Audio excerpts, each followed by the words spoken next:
queremos tocar un tema en esta ronda de plenarias, lo que había mencionado, el valor del paciente experto a cargo del doctor García. El doctor Jorge García es odontólogo y fundador de la Fundación Retorno Vital. Cuenta con más de 15 años de experiencia en empoderamiento y representación de pacientes con enfermedades crónicas y de alto costo, promoviendo alternativas de acceso a salud. Es director de proyectos de gerencia social, colaborando con entidades públicas y privadas para reducir brechas en el sistema de salud. Actualmente representa a los pacientes de la Junta Directiva de ISPOR, capítulo Colombia, y presidente de Biored Colombia, liderando el acceso seguro y continuo a medicamentos biotecnológicos. Por favor, un honor tenerlo aquí al doctor. Mientras tanto voy aquí adelantando porque el tiempo, es que de verdad, cada vez que escucho a Briseida yo como que, ¿para qué me paro acá? Después de eso ya el conversatorio ya quedó totalmente abarcado. Muchas gracias. Sí, gracias. Bueno, ya muchas gracias primero que todo a la Federación por la invitación. Costa Rica es algo que tenía yo en mi agenda para este año. Yo dije, este año, cuando uno está a las 12 de la noche, siempre tiene un último deseo, ¿no? Y la UA número 12 dije, tengo que estar en Costa Rica, y se cumplió. Aquí estoy, gracias a ustedes. Solamente un comentario respecto a lo que decía Briseida, que creo que abarca muy bien lo que quiero explicar el día de hoy, a través de mi experiencia como paciente, es lo que mencionaba Brice, que de verdad la quiero mucho, la admiro mucho. No tuve la oportunidad de conocer a Cintia, pero viéndola a ella, creo que no tenía necesidad de hacerlo, porque es el reflejo claro de lo que es Cintia. Entonces, de verdad, nuevamente, una felicitación enorme. Antes de empezar, quisiera pedirles un favor muy grande, y es que ustedes que están acá, un sábado, donde pudieran dedicarse a su familia, a hacer otras cosas, están aquí porque les interesa este tema y quiero felicitarlos. Y quiero que se den un fuerte aplauso por preocuparse por ustedes. Siguiente, por favor. Antes que nada, quisiera contarles un poco de lo que es, no sé si se puede presentar. ¿Ustedes están viendo la presentación? No. Bueno, digamos que en representación hoy de ISPOR, capítulo Colombia, ISPOR es una sociedad científica que se preocupa mucho por reunir expertos y hablar y proponer acciones que vayan encaminados a demostrar resultados en salud, para que los sistemas de salud, donde está ISPOR, precisamente encuentren alternativas para tomar las mejores decisiones. Cuando nosotros tomamos decisiones siempre nos basamos en la mejor evidencia, en la mejor información. Cuando yo voy a, por ejemplo, a comprar un vehículo, lo primero que hago es informarme de todo lo que tiene ese vehículo. ¿Para qué? Para que pueda lograr satisfacer mis necesidades. Y ahí es donde nosotros como ISPOR, y lo más importante es que llegar a ser parte de esta sociedad científica siguiente, hace 2 años fui reelegido como representante de los pacientes para hablar desde la perspectiva del paciente. Y esto es muy importante porque en el transcurso de la presentación, perfecto, muchas gracias, tenemos algo muy valioso y es empezar a hablar de algo que generalmente tenemos en nuestra cabeza un poco de confusión, y es el valor versus el precio. Y cuando hice esta presentación, pensé precisamente en esto, cómo desde la sociedad científica estamos logrando efectivamente que la voz del paciente sea escuchada y sea tenida en cuenta. Es muy interesante sentarse a veces con expertos y todavía tenemos en la cabeza algo que es muy, muy pobre, y es que piensan que es que los pacientes no tenemos ni idea de nada. ¿No es cierto? ¿Les ha pasado? Dicen, es que toca con los pacientes. No, no saben nada. Venga, pacientes somos todos. Todos, cualquiera. Hay presidentes, hay ministros, hay gente muy importante. También hay personas que no tienen formación académica y que son pacientes. Entonces, primer capítulo, quitémonos esa idea de que los pacientes no saben. Los pacientes sabemos mucho y hasta un poco más. Y eso es lo que precisamente discutimos dentro de ISPOR cada vez que mencionamos un proyecto. Y este proyecto es mío, me siento orgulloso porque cuando lo propuse a la Junta Directiva de hablar de paciente experto, nos pusimos en la tarea de hablar y de educar desde la perspectiva de los pacientes. Y de verdad que celebro mucho que estén aquí muchos de los representantes de Costa Rica, que les voy a decir, son los que mayor número de personas participan en estos conversatorios que hemos tenido con ISPO. Ahí ha estado Ana Gloria, ahí ha estado pues obviamente doña Briseida, Alexandra, y ahora pues que estoy conociendo el resto de personas de la federación. Siguiente, por favor. ¿Y qué es lo que buscamos con esto? Primero, que ustedes entiendan cuál es la diferencia entre el precio y el valor. Y voy a tomar un poco las palabras que decía Briseida. Cuando le dijeron, es que ese medicamento es muy, ¿qué? Caro, ¿cierto? Caro. Dios mío, es que todos, los papás a uno le decían, ay, mijito, yo no le puedo comprar eso porque eso es muy caro. O muy costoso. Y entonces yo debatía con mi mamá, le decía, mire mamá, lo que pasa es que esos tenis que usted me quiere comprar me van a ayudar. Yo soy diabético de profesión también. Soy diabético desde los 8 años, ya llevo 46 años viviendo con diabetes. Tengo baja visión, creo que algunos me han visto con el bastón y quiero que se vayan con un conocimiento. ¿Ustedes saben qué significa el color verde de un bastón? Como me dijo una médica, me decía, ay Jorge, qué chévere, tú tienes un bastón para cada color de saco. Ese día que me la encontré, yo precisamente llevaba un suéter verde, iba con mi bastón verde. Y, ay, qué bonito, tienes un... Dije, no, la simbología del bastón verde es baja visión. Y la simbología del bastón blanco con la punta roja es que no ven. Nos vamos con esa para la calle y eduquemos. Esa es mi labor social en ese momento. Cuando traigo esta diapositiva es solamente para que entendamos algo. Entendamos qué significa valor. El valor de algo que consumimos, compramos, y es la decisión que toman nuestros sistemas de salud cuando toman decisiones. Y entonces uno se pone a mirar esta diapositiva y dice, venga, mire cuánto cuesta ese carro, es el carro más costoso del mundo. Y esta es la motocicleta más barata del mundo. O una bicicleta, cualquiera. Cuando yo voy a tomar esta decisión, ¿qué es lo primero que pienso? ¿Qué es lo que busco al comprar esto? ¿Qué es lo que necesito? Satisfacer una necesidad, ¿no es cierto? Entonces yo diría, yo necesito irme de mi casa a mi trabajo y me puedo comprar la motocicleta o me puedo ir en bicicleta. Y eso me va a satisfacer mi necesidad porque me va a ayudar a movilizarme más rápido en el tráfico. No tengo, sí, me paso por encima de los andenes. Con el carro no. Pero resulta que el que compra el carro dice, yo quiero verme elegante, que la gente vea que tengo billete, que tengo dinero. Aquí solamente lo pongo como un ejemplo para entender qué significa el valor para cada persona. Siguiente, por favor. Y eso no es pecado. El pecado es cuando uno toma decisiones basado en un solo criterio. Cuando uno piensa que solamente es el precio y no lo que genera valor. Doña Briseida lo dijo claramente. Usted se sentó y dijo, no, es que la vida de mi hija no tiene un costo. Usted no me puede decir que es que eso vale mucho y que por eso se tiene que morir. Un dilema muy difícil de dialogar. Y por eso los sistemas de salud del mundo se han puesto en la tarea desde hace muchos años, desde el 2015 en Ontario, por ejemplo, empezaron a hablar de esto. Y entonces empezamos a dilucidar y los expertos se devanaban los sesos de empezar a entender qué es el valor visto solamente desde los pagadores, desde los ministerios de salud y los que tomaban decisiones.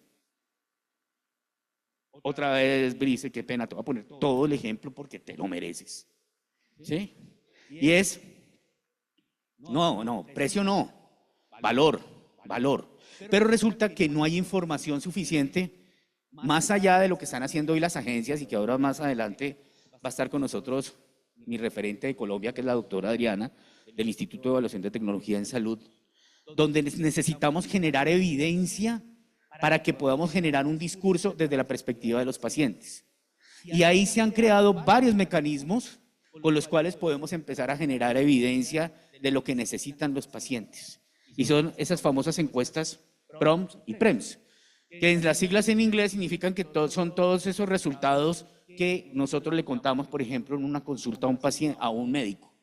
Doctor, es que desde que tengo ese medicamento, mire, ya puedo caminar, ya puedo hablar, ya puedo comer por mí mismo. Y eso es muy valioso para esa persona. Y empezamos a tocar algo que se llama el valor. Y las famosas PREMS, que a veces no entendemos de qué se trata esto.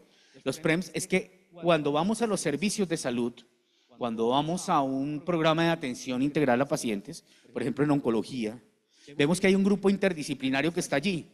Está el químico farmacéutico, está el psicólogo, está el trabajador social, están las enfermeras, están los médicos, y resulta que uno siente que lo están atendiendo muy bien. Y ahí es donde estos elementos, los PREMS, se convierten en un elemento de satisfacción del paciente. ¿Estamos trabajando bien para el paciente o nos hace falta algo? Y ahí se empieza a calificar. Todo esto, siguiente por favor, para contar un poco más de la importancia del valor del paciente experto. Y lo que estamos tratando de llevar es que ustedes que están aquí hoy sábado se conviertan en multiplicadores de todo este tipo de iniciativas. Y es que precisamente para hacerlo tienen que aprender a participar. Y yo pregunto, cuando ustedes les dicen que van a participar en una fiesta, ¿qué es lo primero que hacen? ¿Cómo me tengo que ir vestido, cierto? ¿Qué voy a decir? ¿Cómo me voy a maquillar? Entonces, cuando hablamos de tema de participación en evaluación de tecnologías en salud o en términos generales, tenemos que entender qué códigos y qué elementos normativos nos acompañan para que haya una participación activa y efectiva. Y entonces aquí yo veo en Costa Rica que hay elementos, y cuando yo estuve en un evento con Alexandra en México, que estuvimos hablando de algo muy parecido, yo le decía, ¿qué tanto ustedes conocen de normativa de participación? Y de pronto nos vamos a encontrar en unas discusiones ahí un poco difíciles de entender, que pensamos que participar es estar allí sentados como están ustedes en este momento. ¿Sin capacidad de qué? De interactuar. Tenemos que quitarnos un poco eso. Y cuando hablamos de la participación tenemos que entender que hay unas normativas. El papel aguanta todo. ¿Han escuchado esa frase? Siguiente, por favor. ¿Han escuchado esa frase que dice, el papel aguanta todo? Y hay veces que nos quedamos con que, ay, creamos una ley. Ok, lindo, precioso. Años de trabajo con el legislativo para que esa participación se vuelva efectiva. Pero si ese papel, nosotros como sociedad, todos los actores, independiente en dónde estemos, dentro del rol de gobierno, dentro del rol de prestación, de aseguramiento, no hacemos que esta ley se convierta en algo efectivo, no estamos haciendo absolutamente nada. Es una letra muerta. Por eso es importante que para participar es necesario primero que todo prepararnos para participar. Y entonces cuando, digamos, empezamos a hacer procesos de participación, lo primero que pensamos es, ¿qué voy a decirle a ese tomador de decisión? Y vuelvo otra vez al tema con Alexandra. Ella estaba muy preocupada con el equipo de la federación de cómo tocar esa puerta o dónde tocar efectivamente para que nos abrieran y nos dejaran entrar a esa fiesta que es la participación ciudadana. Y lo primero que hizo ella fue entender todo lo que había en normativa y decía, venga, yo puedo participar acá. Y cuando le decían, no, es que usted no puede participar acá, lo que dijo es, venga, la Constitución me permite participar, aquí está la norma. Sin necesidad de elevar la voz, simplemente dijo, aquí hay una norma que me ampara el derecho a la participación. Y entonces ahí es donde se vuelve efectiva la participación. Tocas la puerta y dices, bueno, ok, vas a participar. ¿Qué vas a poner para la fiesta? La participación ciudadana es una fiesta, ¿no? ¿Qué voy a poner? Cuando van a hacer una fiesta, ¿qué es lo primero que digan? Ah, yo llevo el trago, ¿cierto? Ah, es lo primero. Siempre sale el primero que dice, ah, yo llevo el trago. Ay. Y el otro, yo también llevo trago. Ay, qué buena fiesta, ¿no? El otro dice, voy a poner la comida. Entonces, cada uno tiene que encontrar cuál es el rol y qué es lo que va a aportar para esa participación activa y efectiva. Y es importante que tengamos en cuenta todos estos procesos. No los voy a, simplemente los dejo para que se ilustren. Siguiente, por favor.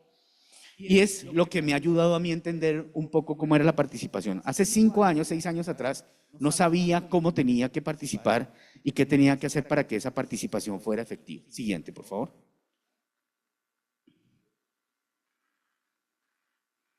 Básicamente es que es necesario reconocer cuáles son los recursos que tenemos.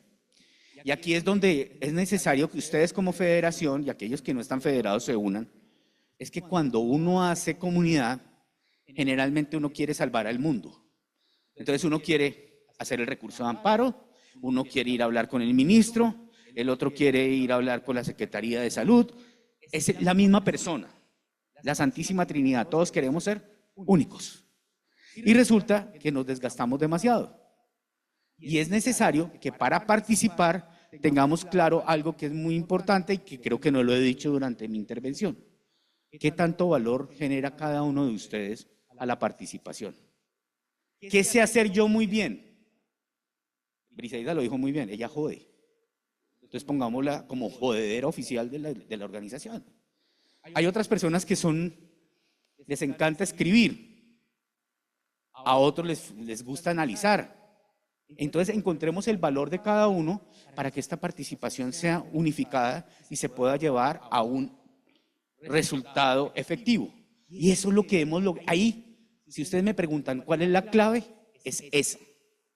¿Cómo nos podemos unir para que esto funcione? Yo sé escribir muy bien, yo sé redactar muy bien, yo me conozco muy bien la norma. Entonces, entre todos, construyamos un documento. ¿Y a quién mandamos para que joda? Briseida. Siguiente, por favor. Ella tiene el cargo más duro, créanme. Y es necesario que lo reconozcamos porque así es que podemos participar de manera importante. Es necesario reconocer que en la participación tenemos que saber a quién representamos. Ojo, a veces nos representamos nosotros mismos. Es válido. ¿Quién de ustedes del auditorio viene acá, no está dentro de un gremio, sino que es un paciente y dice, yo estoy aquí como representante de mi condición de salud, pero no estoy agremiado? Creo que mi charla era en el otro auditorio. Entonces, entiendo, cada uno se puede representar. Yo me puedo representar como ciudadano y tengo el legítimo derecho, pero la idea es que participemos de manera colectiva, porque si no se diluye mucho el proceso de encontrar ese impacto que requerimos. Entonces la invitación es para que en las comunidades donde vean personas que no están agremiadas, que se unan a su causa, porque entre más somos mejor y somos más atractivos. En Colombia eso está pasando en este momento. Hay un proceso de reforma a la salud. Hay cosas en las que estamos muy de acuerdo. Hay que hacer una reforma, pero también hay cosas en las que no estamos de acuerdo. Entonces planteemos con elementos, con argumentos, que estamos primero representando una comunidad, pero también tenemos nuestros pros y nuestros contras. Y eso solamente se construye con documentos muy bien elaborados. Siguiente, por favor. Y cuando hablamos de muy bien elaborados, no se imaginen esa vaina de otro nivel. Es la evidencia que nosotros tenemos. ¿De acuerdo? Y es necesario, y un poco de la experiencia que hemos tenido desde Retorno Vital, es que hemos generado datos. Yo les contaba ayer a mis amigas de la federación que nosotros tenemos el primer call center de pacientes para pacientes.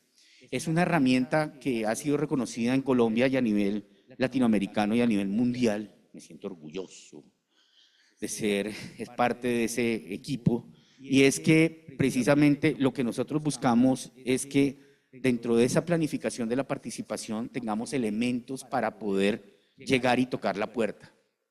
Y la doctora Adriana, que ahora me sigue, ella sabe muy bien que la data de la vida real, que es lo que nosotros escuchamos todo el tiempo, es el elemento más valioso que espera cualquier sistema de salud. La mayoría de los sistemas de salud tienen datos, pero esos datos son reposados.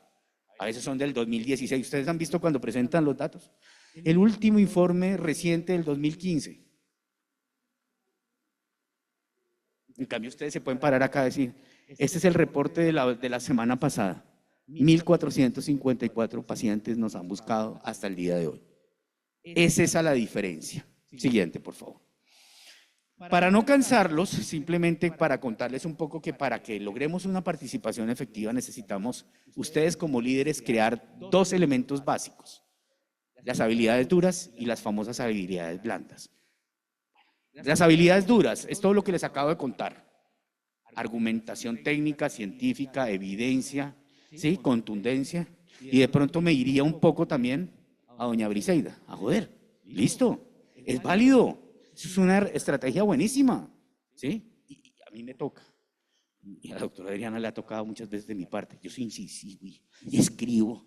Y hay un lema que yo tengo, voy a quemarle el teléfono hasta que me conteste, pero yo tengo que persistir, yo no voy a abandonar esta causa. Y las habilidades blandas, que es cuando yo me acerco a ese tomador de decisión, le digo, venga, quiero entrar con usted, que tengo este argumento, tengo este paper, tengo este informe de resultados de nuestra gestión que le puede servir para tomar decisiones. ¡Wow! ¿Qué me dice a mí el ministerio? Jorge, venga, que hablemos, quiero hablar con usted. La semana pasada el nuevo superintendente me dijo, Jorge, quiero que trabajemos en equipo, lo acaban de nombrar, quiero trabajar en equipo porque sé quién es usted y sé lo que hace. ¡Pin! Participación activa, participación efectiva. Ok. Y cuando hablamos de blandas no es que, ay, sí, señor, yo hago lo que usted diga. No, blandas es, me paro en este criterio, yo lo respeto su decisión, pero escuche también la mía. Y mi postura es esta, con argumentos, claramente. Siguiente, por favor. Entonces, esto es un poco más de eso. Siguiente, por favor. Y al final de todo esto, lo que nosotros buscamos es que líderes como ustedes se conviertan en esto. Pero también tienen una segunda opción, o mejor no es opción. Voy a ser menos radical. Es su obligación. ¿Fui muy radical? No, normal. Es que ustedes se conviertan en multiplicadores de la información. A veces lo técnico, cuando hablamos de evaluación de tecnologías en salud, a veces decimos, es que eso no lo entiende sino ese man que está hablando allá. Nosotros tenemos que hacer un doble trabajo, es entender lo que dice ese man allá, ese técnico, hablar con, por ejemplo, con las agencias, en el caso, por ejemplo, del IETS, nos ayuda a bajar un poco de ese lenguaje tan técnico para llevarlo ¿a qué? A nuestras comunidades y que ellos entiendan la importancia de que todo lo que ellos están viviendo con una tecnología se convierta en un elemento de toma de decisión. Ese medicamento, doctor, mire, yo no me levantaba, ahora me levanto, hago oficio, lavo, cocino, wow. ¿Y cuál es el elemento esencial que tenemos hoy en nuestros sistemas de salud para poder definir eso? La historia clínica. Nuestra historia clínica que todo el tiempo los médicos están alimentando. ¿Y cuánto de eso le estamos diciendo nosotros al médico? Háblenle, díganle todo lo que están sintiendo. Si no están sintiendo nada, díganlo. Si están sintiendo demasiado, díganlo. Si han desmejorado su condición de salud, díganlo. Y ahí es donde se toman decisiones. Entonces, simplemente, esto es un decálogo que construimos con el equipo en general de eSport para que se entendiera en cuál de estos elementos se pudiera ustedes identificar.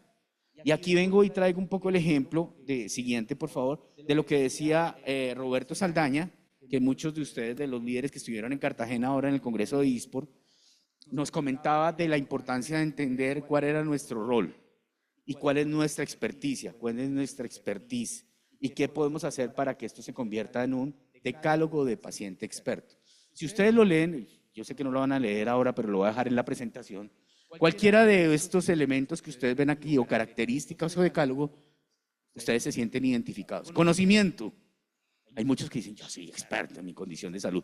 Pero yo les pregunto, yo soy experto en mi condición, pero ¿qué tanto sé de la condición de mis compañeros? Doble trabajo. Tenemos que hacer. Yo soy diabético, insulino dependiente, renal, trasplantado y demás, pero también he aprendido de enfermedades raras, oncología, autoinmunes, crónicas, aprender de algo, y eso es necesario tenerlo también en cuenta, porque el día que no haya un representante de una condición específica de salud, alguien tendrá que cubrir esa parte, responsabilidad de la sociedad civil. Siguiente, por favor. Y esto es un poco más de ese famoso decálogo, la evaluación continua, el monitoreo. ¿Cuántos de ustedes le hacen seguimiento cuando terminan una reunión con cualquier tomador de decisión, con un pagador? ¿Cuántas veces le han hecho el seguimiento, doctor? ¿Se acuerda que hicimos un compromiso y usted se comprometió a hacer esto y usted no lo ha hecho? ¿Cuántas veces lo han hecho? ¿Y ustedes lo dejan eso sistematizado y le están haciendo seguimiento? Yo los dejo ahí como una incógnita. Siguiente, por favor. Y ya para terminar, en conclusiones, lo más importante es que cuando el paciente experto participa, primero hay más confianza. Confianza de parte de la sociedad civil. Creo que aquí hay personas de gobierno, entenderán que a ustedes también les interesa hablar con los pacientes. Yo no conozco el primero que diga que no quiere hablar con los pacientes. Pero ahí sí, como decía mi abuelita, mijito, aquí lo importante no es la forma, sino el tonito. ¿Cómo nos vamos a comportar? Y hay reglas de juego. Y aquí yo veo que alguien hace, hay alguien aquí de gobierno, yo estoy viendo aquí caras. Y es importante dejar unas reglas claras de juego para que la participación sea activa y efectiva. ¿De acuerdo?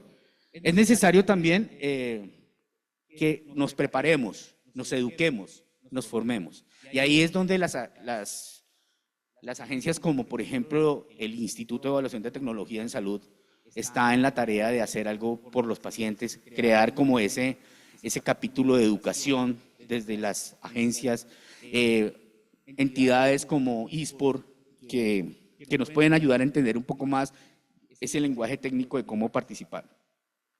Y lo más importante de todo esto es las ganas de hacerlo, pero sobre todo es llevarlo a nuestras comunidades. Siguiente.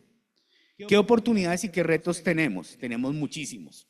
Y uno de esos es la invitación a participar en estos comités de evaluación de tecnologías, ¿sí? Pero juiciosos, lleven las tareas. Si les dejan tarea, llévenla. Cuando estaban en el colegio, ¿qué le pasaba a uno cuando no llevaba la tarea? Lo sancionaban. ¿Cuál es la sanción que puede pasar en este caso? Una sanción social. Porque si a mí me representa alguien y yo tengo que representar a alguien o a una comunidad y no hago la tarea, no solamente estoy fallando yo, estoy fallando a mi comunidad. Número uno. Número dos, participar en esos espacios académicos, por ejemplo, con los médicos. Para mí eso es valioso, porque es que ahí hay una interacción muy importante. En Colombia hace más o menos 3 años, yo me encuentro cada rato con mi doctora Adriana en varios espacios académicos donde están los médicos y el valor de lo que dicen los pacientes es increíble. Y al final del día esto se convierte en, se acerca uno, se acerca el otro, queremos trabajar con los pacientes, queremos trabajar con las organizaciones de pacientes. Y tenemos unos trabajos, mire, estoy en temas de salud visual, estoy en temas de diabetes, estoy en temas relacionados con enfermedades raras, sabiendo cuál es mi rol en cada uno de esos espacios. Siguiente. Esto es un poco de la experiencia que tuvimos en Colombia con el primer taller itinerante que tuvimos después de 2 años de lidiar con la doctora Adriana, que nos copiaba muy bien el mensaje, pero tenía algunas limitaciones de carácter, de entender cómo se podía hacer esto de una manera transparente, y se hicieron en 3 ciudades, Medellín, Cali y Bogotá, donde la agencia se puso la camiseta y empezó a hablar de valor, y nos acercamos a ellos, y creo que la doctora Adriana nos va a contar un poco más de lo que tenemos para la segunda fase, y es todo el mundo trabajando por una misma causa. Siguiente, por favor, y ya creo que con esto terminamos, y es lo que nos dice nuestro célebre despeinado amigo mío. Dice, el aprendizaje es experiencia, todo lo demás es información. ¿Quiénes tenemos aquí la experiencia? Eso es lo que tenemos que plasmar. Muchísimas gracias.